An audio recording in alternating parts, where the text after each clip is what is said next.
So, without further delay, I've entitled this, How Do You Get a Heart Attack at the Age of 46? This was a question that I got asked a whole lot.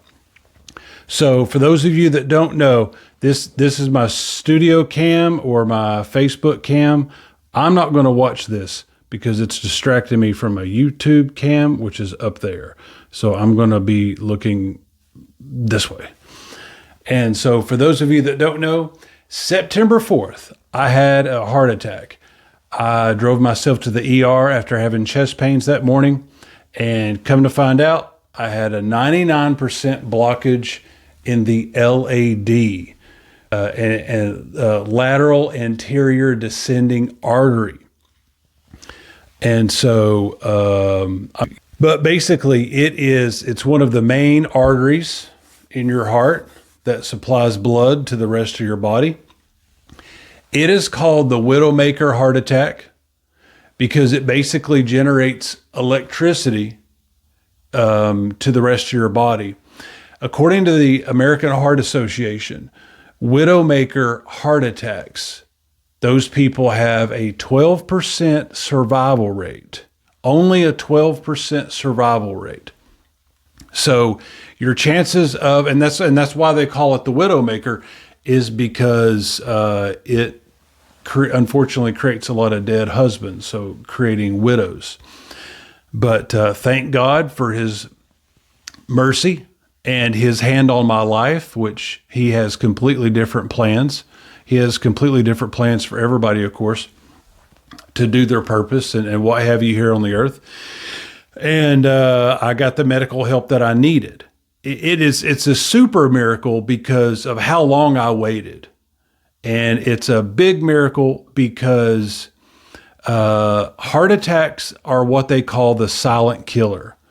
And it is that way because men and women ignore the signs from their body. Our great creator put this awesome human machine together, and it will actually give you signals, and it will tell you when things aren't right and you need to make adjustments, you need to get things fixed, you need to remove the problem or the symptoms or what have you. So I wrote an outline here. Hopefully I can stay with it. So here's how you get a heart attack. Your arteries become blocked with plaque. And that plaque can come through diet, fast food's the biggest way, our grease, our butter, our salts, heavy red meats, smoking, and alcohol. And if you guys know anything about my testimony, that's pretty much all I did every day. So for a better, let's say, just say close to 20 years, that's what my day-to-day life consisted of. Also, now those are things within our control. I'm going to focus on those things, the things within our control that we can help take care of. What's not in our control is hereditary. So it's probably common for things to be in your bloodline or in your DNA that is hereditary. That is just coming through the bloodline. Granny had it or grandpappy had it. And so you will see it go through the family line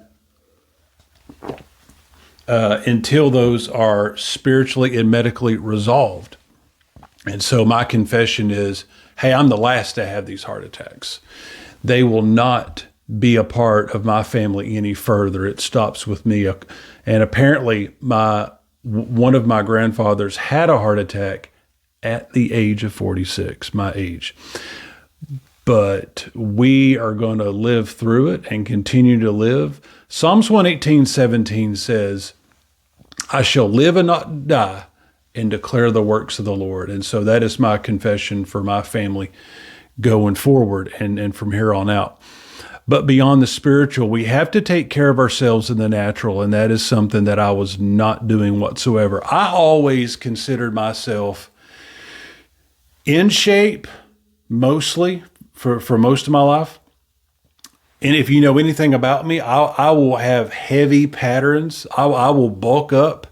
I will accidentally go through a fast food rage and binge for 6 to 8 months or a year, and you'll see me, especially in the drinking days.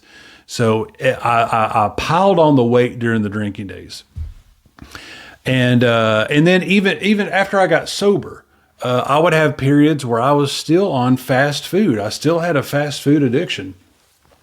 And so I would get super heavy. And the only metric I had was, okay, I'll be in good shape if I lose 5 or 10 pounds. I mean, if you're like me, you have no idea what your current plaque percentage status is at this moment. A lot of people don't. So it's very important that whether you're heavy or whether you're light, right now that you start eating well. And get off that fast food.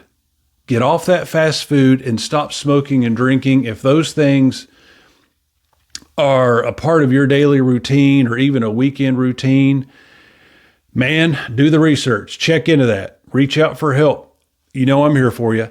That stuff, the food that they create, the fast food industry, and big food, they'd spend millions and billions of dollars of research trying to scientifically make that food taste as good as possible, making it as addictive as possible, spiking it with all kinds of sugars and salts.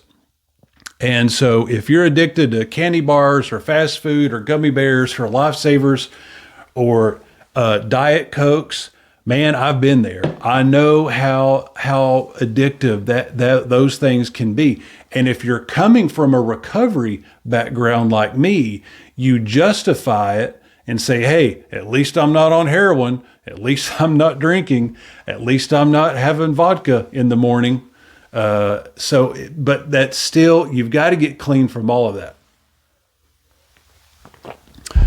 And so that's how heart attacks developed, is basically your arteries become clogged. Now, 3 months before my heart attack happened, I was never having heart attack symptoms. I still feel like I'm too young to be having a heart attack. But if you've been watching the news, you'll notice what's been going on in the past couple of years. A lot of people in their 30s and 40s, people in shape, have been dying of heart attacks. Some of this is COVID vaccine related. Some of it is not. One of the nurses gave me a great, what was it? I wish it wasn't 3 a.m. and I wish I didn't have IVs all on my arm. I would have wrote down exactly what she said, but the COVID vaccine plays a factor. And just our world has changed in the past few years, and heart attacks are happening. And so you need to make sure you do your due diligence to get checked out. Ask your doctor, how can I get heart healthy, and what tests can we start running now in order to prevent a clogged artery? Because sometimes the heart attack may be too late. And just be point blank with your doctor. If you're over the age of 30, man or woman, and just ask them, I would like a referral to see a cardiologist. And they will write you a referral to go see a cardiologist. And from there, they can do a chest x-ray. They can do a chest sonogram. They can, and then they can they can do blood work. Blood work was the main indicator. My heart attack this is how the devil works. So my blood pressure was high, but it snuck past the EKG machine, and the EKG machine is, they got you up to the clippers, and they got the little, that's where they're checking for the electronics of the heart and the waves. According to what they said, I passed the EKG. So this heart attack slips under their first line of testing. That's pretty freaky, guys. And what revealed that I had a heart attack, of course, my blood pressure's through the roof, and I was feeling the chest pains at that time. They did blood work. The blood never lies. And so they did the blood work, and they pulled for what's called cardiac enzymes or troponins. And those numbers should be at 3, 4, 5. Mine was over 2,000. So my cardiac enzymes were, holy cow, this guy should be bursting into flames right now. But he's not. He's in there laying on the bed telling jokes or something. And so that's when they said, bro, you've had a legitimate heart attack. And so it was at that point, I was super scared when they said that, because even up to this point, I had no idea or even thought that I had a heart attack. I thought I was having super high blood pressure and a panic attack times 400. Or it even felt like food poison. So let's go back to what that was like. So the signs I had before the heart attack was about 3, guys, it went as far back as 4, maybe 3 to 4 months. And I felt right here in my chest bone, not here, but right here in my chest bone, I would feel a burning pain after I would be jogging or walking for about 5 or 10 minutes. Now, I ignored it because at the end of 10 minutes or 15 minutes, I'm kind of done with my walk anyway. I started losing weight at the beginning of this year, 2023. I'll put up some photos of me last year. I looked like the size of a house. I had just ballooned up from all this junk food, Waffle House, Steak and Shake, Cheddars, Coca-Colas, French fries. And man, I had ice cream. Man, I had just been blowing up. And so for the entire year, my goal was to lose weight. And I started working on it a little bit at a time. So part of my routine was to do a light jog or walk during the morning, during my lunch break. And so I had already been moving around and losing some weight. And I had gotten off the burgers and junk and switched it up for Taco Bell, which was the lesser of two evils, as I thought. And so a heart issue was at the very bottom of my list of things that I should be worried about, because after all, I'm losing weight. This burning in my chest bone, that's not a heart attack. I don't know what that was. I even thought I had COVID at one time because I was having shortness of breath.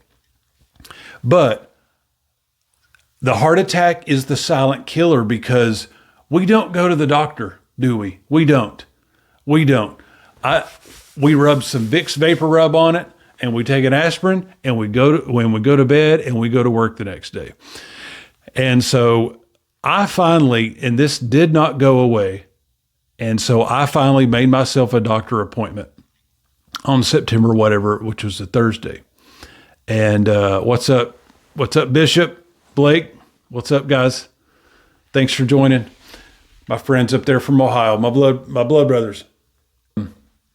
So I made a doctor appointment later on, and I'm telling the lady what my symptoms are. And this is funny. This is just, guys, sometimes I have some real brilliant stuff.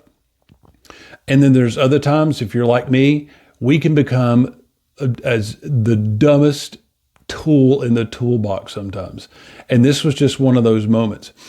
And she says, she's reading my symptoms. I'm telling her what's wrong. And she goes, don't you think you should go ahead and come on in? And I'm like, nope, it's all good, sis. I got it. If I need you, I know where to find you. I'm not having a heart attack. She's like, this sounds like heart issues. And I'm like, no, it can't be. Can't be. It's all good. It's all good in my hood, sis. Appreciate it. And 4 or 5 days later, guess who's in your emergency room? Yours truly. And so what that was, the burning in my chest, see, what freaks me out is because it was in my chest bone. It was not like on the sides. It was not like in my heart. It was right here in the chest bone, which is so bizarre. You just let it pass, right? You don't know what that is.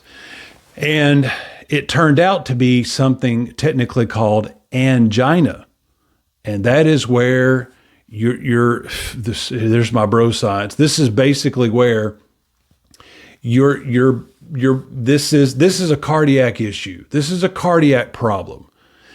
And it is your heart telling you, get your butt to the ER. And so your regular doctor is good, but the ER has all the cool equipment and it's got it all right there. And the cool thing about the ER is if you come in with chest pains, chest discomfort, and one nurse even told me we shouldn't even use the word chest pain. We need to use the word chest discomfort. Does this feel weird? Does this feel off? Does this feel like it's hard to breathe? Does it feel like there's somebody sitting on your chest? Does it feel like a panic attack? Those could be symptoms of a heart attack. When you think of heart attack, you think of the cartoons where some guy falls dramatically over, in some factory or something like that. And it's not like that at all. So I had the signs. My heart was telling me, brother, get this checked out. We need it stented before the heart attack. They can stent you before the heart attack happens. So now what is super cool is this would have been September 3rd. It was a Sunday. I was in Knoxville. If I have the days right, I was in Knoxville with David Amos. And at the end of our service with Bishop Evans up there in his church in Knoxville, I said, guys, can y'all pray over my heart? Because it wasn't feeling right. And then I kind of wasn't feeling right. And they prayed over my heart and prayed over it good. And Pastor Evans even poured the anointing oil, like, how they just dab it. And he poured it on my head. And I was able to use that as grease for just for the just for the remainder of the day. There's so much of it. That prayer, little did we know that 24 hours later, less than 24 hours later, I would be in that emergency room with a heart attack. And so I have no doubt those prayers sustained me up until that moment to where I could get help. Now, the morning of the heart attack, I start my job at 9 a.m. and I started my office at 9 a.m. And I started actually okay. Like the night before, Sunday night, when I got back from that church service, I was playing tag football with my nephews. Now, I can't run. Now, I do know there is something wrong with my chest, and I know I can't run like I used to. So let me just play cornerback. Let me play safety. But I want to keep playing. But I could feel something is off here. But backyard football is a blast. So you got to play it when you get a chance. And so that morning, I do my morning routine prior to work. I do my couple of laps here in the neighborhood. But when I started work and I started making the sales calls, I could just feel an extra amount of stress that I normally don't ever feel. My chest felt super weird. It was hard to breathe, and it felt like I was having an anxiety panic attacks. I don't ever get those. But maybe I've had 3 my entire life. So when I get one, I know what it is. And so that's what it felt like to me, was like a panic and anxiety attack times 100. And the more I talked on the phone, the more I was like, I can't do this. Something is wrong here. And so I had put it off long enough, and I told myself, Mike, this is how I talked to myself. As I said, Mike, if you were off today, where would you be? What would you go do? And I said to myself, I'd be in the emergency room. And I said, All right, text your boss, shut the computer down, shut the office down. Let's go to the ER. And so I shut everything down. And if you're like me, you've got one of those gym bags. They call it a bug out bag. It's got a little first aid kit, a little kit of hygiene, soap, shampoo, toothpaste. You know what I mean? You got like a razor or something like that. And so I've got that kind of halfway already prepared because I'm kind of prepared like that usually. And so I just filled up my Puma bag with some extra shorts, some books, and cell phone chargers because I knew that I'm going to be at the emergency room for a long time. Still, I had no idea this was a heart attack. I didn't know I was going to be there for 3 days. I'm driving to the ER, which is conveniently just about 12 minutes down the road from my house. And so, but here's getting stupid. We're getting stupid. Prior to the ER, I don't know the water situation at the emergency room. I know I'm dying of thirst and I drink a lot of water anyway.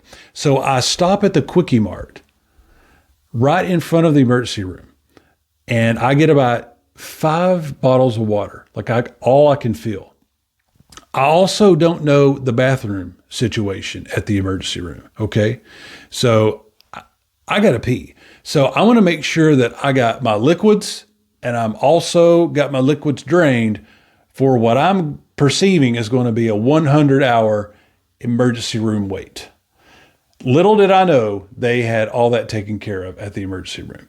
And guys, I know that's funny and it's embarrassing kind of, but that's what keeps men from going to the emergency room. We don't know how long we're going to be there. Is there cable? Is there a TV? Are the restrooms working? You know how weird people are with the restrooms still to this day? You don't know if you've got bottled water. You don't know. And so that keeps us from getting the help that we need. But I got to tell you, your local ER has everything that you need. And I mean, go ahead and take a couple of bottles of water with you, but they will take care of you. Trust me.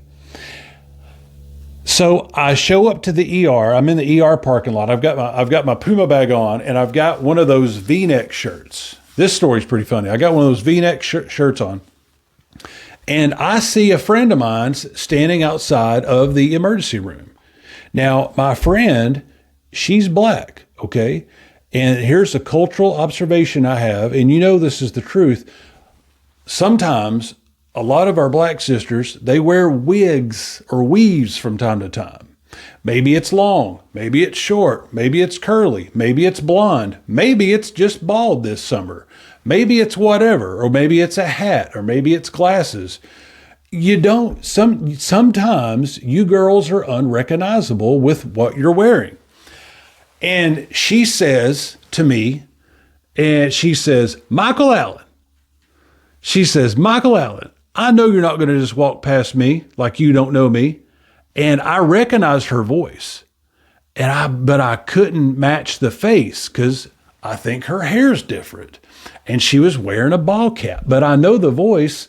And so my brain, and I'm really good with names. And so my brain is scrambling, trying to find this girl's name.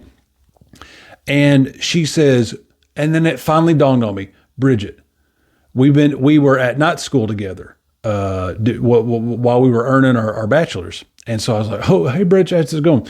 She's like, hey, Michael, what brings you here? I said, she asked me first. She goes, do you work here? Because I look like I work there. I look like a physical therapist or a doctor coming in with my V-neck. Like I'm wearing a V-neck scrub and I got my bag. Like I'm going on to duty there. And I said, no, Bridge. I said, I'm here for chest pains. And she's like, Lord Jesus, why are you doing sitting out here talking to us out here in the parking lot? You need to get your butt in there and get that thing checked out. We're praying for you. And so I thought that was super fun. Even at that moment, while I was having a cardiac event, that was super funny. So I get inside and guys, here's the relief too. If you're having chest pains, they will take you on back. They are not going to let you have a heart attack sitting in that waiting room. They are going to get you checked out. They checked me out. I almost felt like they should slow down. Like, hey, I appreciate you guys taking me serious. My YouTube channel, maybe you see me on YouTube with my 50 subscribers. It's not that big yet, So I felt like a VIP or something. Like, you guys chill out. I'm sure there's other people that need to be looked at too. When I told them I had chest pains, they took me on back. They hooked me up to everything, and then of course that's when the testings began. What is next here? ER check-in, blood work, troponin. So what they did is, after several hours of testing, and they determined that, yes, this fella's had a heart attack. And then, of course, they're giving me meds this whole time. They sent me to the 4th floor, which is here in Cleveland, the heart and catheter floor, chest and heart recovery floor. And guys, I've never been in the emergency room up to this point. I have never stayed in the hospital. I have been in despite how much damage I did with the drugs and the alcohol, I have actually been in pretty good health, I guess, in general. But little did we know about the 99% blocked artery. But so this is a trip for me, being in the emergency room, getting to spend the night in the ER. They brought me to the official room. You got your own room, you got your own hospital bed, you got your own bathroom and shower and everything. Pretty nice accommodations, believe it or not, good view. And then I got people watching over my dog in my house. Everything's good. And that overnight doctor comes in. Now, this is like the first like real doctor that comes to talk to me, and he's Hispanic. And so he's telling me, and it was the best conversation. This guy sat down and talked to me for about 15 minutes. And he basically just said, brother, here's what brought you here. And here's what's going to happen next. You're young and everything's going to be okay. And so it was pretty funny because he of course was Hispanic. And so I tell him, I'm like, well, I got a terrible diet. He's like, what you eat? And I said, well, Taco Bell. He's like, Taco Bell? No, Taco Bell's good. Taco Bell's good. And I'm looking at him after I've had this heart attack, and I'm like, yeah, I don't think so. I don't think Taco Bell's that good. But it was hilarious how quick he came to the defense of Taco Bell. He said that is the beans, is the rice, Mike, it's the beef, it's the chicken, it's the lettuce. Taco Bell is okay. It's okay. It's probably not, it is okay. That's all it is just okay. But sir, please don't say it's good as I'm having a heart attack right now, because it is not good. That dude was the best. He was the best. He gave me the best advice and counsel and took really good care of me. So the next day is I am slated to have what they call a catheterization. And that is where these days they go up the wrist. I don't know if you can see that. It doesn't matter. It's right here. It looks like a bug bite. Looks like a bug bite now. Right there. They go, are you guys ready for this? They go up your forearm with this telescope, with this wire. They go all the way. They go all the way up in here, all the way through the arm in this big artery. And then they go all the way across. How they do this, I have no idea. All the way to your chest. And then they start picking around at it and testing it, whatever. It's amazing. Blows my mind. When they started to describe it, I said, stop. Just stop telling me what you're about to do. That is freaking me out, guys. Just do whatever you've got to do. And so they did, the next day they did a chest sonogram, and then that's when they get the cardiologist in there, and he says, this is what we're recommending. The cardiologist looked at me and said,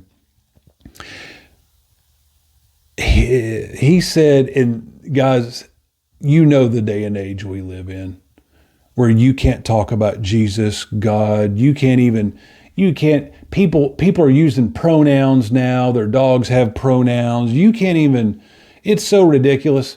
So for a doctor, so I'm going to protect his name because of those type of people, but for a doctor to say that the devil tried to take you out and God put his finger on you and said, no, he lives. That's what the doctor said. And he says, whatever your purpose is, you need to find it. And so, isn't that amazing? And so I'm sharing that with everybody. We all have a purpose. We all know that. We've all got a higher purpose on this life, and you need to pursue what God has put in your heart to do.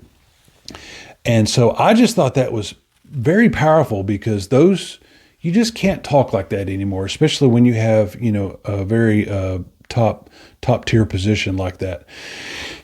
So I thought that was pretty incredible. But he says you've had a 99% blockage in your LAD, and we have to get in there and we have to unplug it. And I said, man, go for it. I'm ready. I'm ready right now. If there's any more in there, unplug it. Unplug them all. I know how much McDonald's I ate. I know how many milkshakes I had. And now I even feel bad. Like I even prayed, God, forgive me for how terrible I have treated the insides of my body. Forgive me. And forgive me for all that fast food, the beer drinking, the cigarettes. The cigarettes, guys, are terrible for your, and that's how cunning, baffling, and powerful the demon spirit of addiction is. It makes you do things to your body that you know is bad, and you may not even like, but yet you still do it. But there's victory in Jesus, and we're here to pray you through that. So that same day, or the next day, I got my catheterization. They had the stent. And so basically, now this is pretty wild. They've got me on this metal slab, and this was used with the only numbing that I had, to my knowledge, was right here in my wrist. This was a wide awake surgery. They did not give me anything to help with whatever, because I felt them pushing the telescope or whatever up through my arm, and I just laid there, and I was like, oh my gosh. And what was funny though is they had some, it wasn't Motley Crue, it was they had on some 80s glam metal music in the background for a few minutes. It was hilarious. It was just to soothe everybody's nerves for the first 10 minutes. I thought it was pretty fun. It was Bon Jovi or something. But anyway, once they started the surgery, they got real serious, and they're coming through here, and I can feel them poking into my heart. And I said, guys, I can feel you. I can feel you playing pinball with my heart there, man. It feels weird and it kind of hurts. And they're like, look on the screen. And I'm like, no thanks. I'm just going to sit here and think about the blue hole. Just think about my happy place. You guys go ahead and do whatever you guys got to do. And I told them, I said, hey, I can go through anything. I don't care how bad it hurts. Just tell me when it's halfway over. And then that way I know I got halfway to go. I was on the surgery for about, it felt like a little over an hour, maybe. And then the prep time was 30 minutes. So I was gone for about 2 hours. And then the surgery went fine. And then they wheeled me down to a room where they just want you to chill out. And then they gave me a detention center sandwich. It was the worst turkey. It was 2 or 3 of the thinnest sliced turkey, and 2 pieces of white bread, and some mustard, and some potato chips. And I just felt like, guys, you guys just gave me a brand new artery, and you gave me a bag of Lay's dipped in salt potato. It was so weird. I don't know. Maybe it's all they had, but who cares? It was so good because I did not eat that whole day. But anyway, so that was the stent and that was the operation. And so from there, I stay in the hospital for another couple of days just for observation. Friends and family were there hanging out to visit. Appreciate everybody coming by. If you know somebody that's in the hospital, man, go see them. They're usually kind of bored. And so it's good to have visitors. Don't be afraid of the hospital. It was a very cool arrangement. Let's see what else happened. The recovery back. So after your heart attack and then after your stent, you are sent home with a bunch of medications. That's going to help keep that artery open, and it's going to help re-strengthen your heart. Your heart suffers damage from the heart attack. All right, it's very traumatic to your heart. So you are essentially you're basically like a baby. You know how you're just susceptible to stresses, pressures, fears, anxiety that you would laugh at. You would laugh at it the day before your heart attack. Now you're like walking around. Don't let those birds get too close, and you're walking really slow because your body is just like trying to rebuild itself. Like anything you do, like walking to the mailbox. This was hilarious, guys. I was just like, I gotta walk to my mailbox, and like I would have my cell phone with me walking to the mailbox just in case I got in trouble. Guys, my mailbox is so close to my house. It is ridiculous. But those first 48 hours out of the hospital, like you are so sensitive to everything. It's not you, but your heart, not your mind, but your heart is so sensitive to everything. Like you're trying to make sure everything goes well. You know, don't make any loud noises, no banging, no crazy, no sirens, no drums. And it is wild, man. It is a wild experience.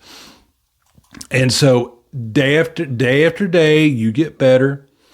You get better and you get stronger, and you get to you get your life back. You start getting some more normalcy back. You are still taking it easy. You're not lifting weights. You're not jogging anywhere. You are taking it super easy, and you're going to the doctor a lot to make sure everything worked out well. And so your diet totally changes. No salt, no pork, no beef. No salt is the big one. And so I have cleaned up my diet big time. My breakfast is oatmeal and a banana. You know, the real oats, the old-fashioned oatmeal.